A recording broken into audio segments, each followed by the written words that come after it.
Are you the lowest paid employee in your business? I'm not talking about what you bill your clients. I'm talking about the hourly rate that you make. If you look at all the hours that you work in a year and you divide that by your income, how much money do you make an hour?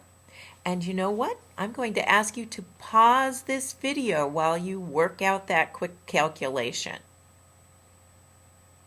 All right, you're back. So now you should know what your hourly rate is.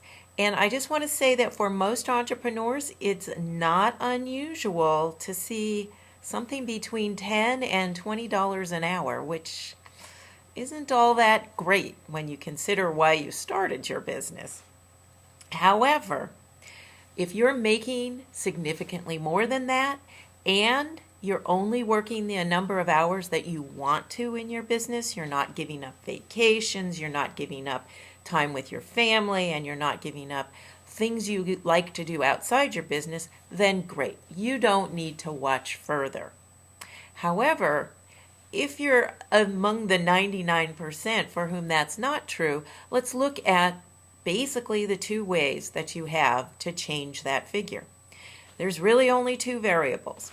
There's the number of hours you work, and there's the amount of money you bring in. And there's two ways that you can really make a change in both of those. So let's first look at money, because that's where most people want to start. You can either increase your rate, your hourly rate, or you can bring in more clients. So let's look at both of those. If you have a very devoted client base, probably you'll be okay with increasing your rates. They'll stay with you. And you may lose one or two, but basically you're going to keep your loyal client base. So there's one way. The other way is to bring in more clients. Now there's a myriad of ways you can bring in more clients, but all of those are going to require some amount of work on your part. You either have to market, you have to figure out how you're going to market better. Maybe you need to create some new product or services to offer at different price points, and that takes time and effort.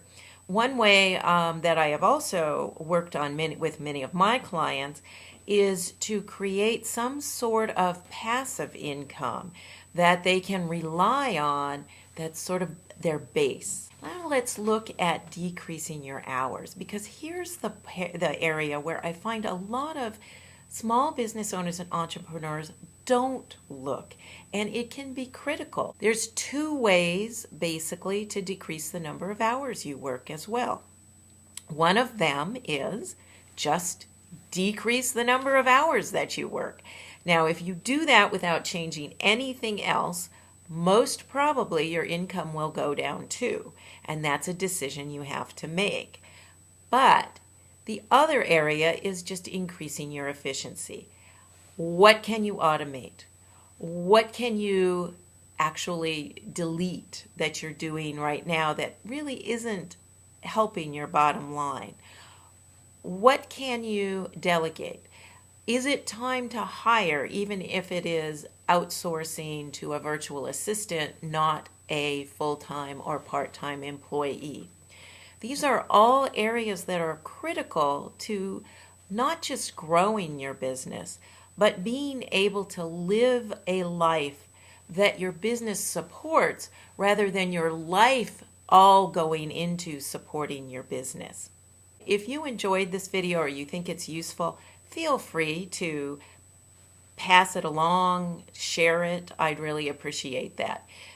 Until the next video, this is Maura Raffensperger from YourChiefSimplicityOfficer.com, and let's all make sure that we are not the most underpaid person in our business.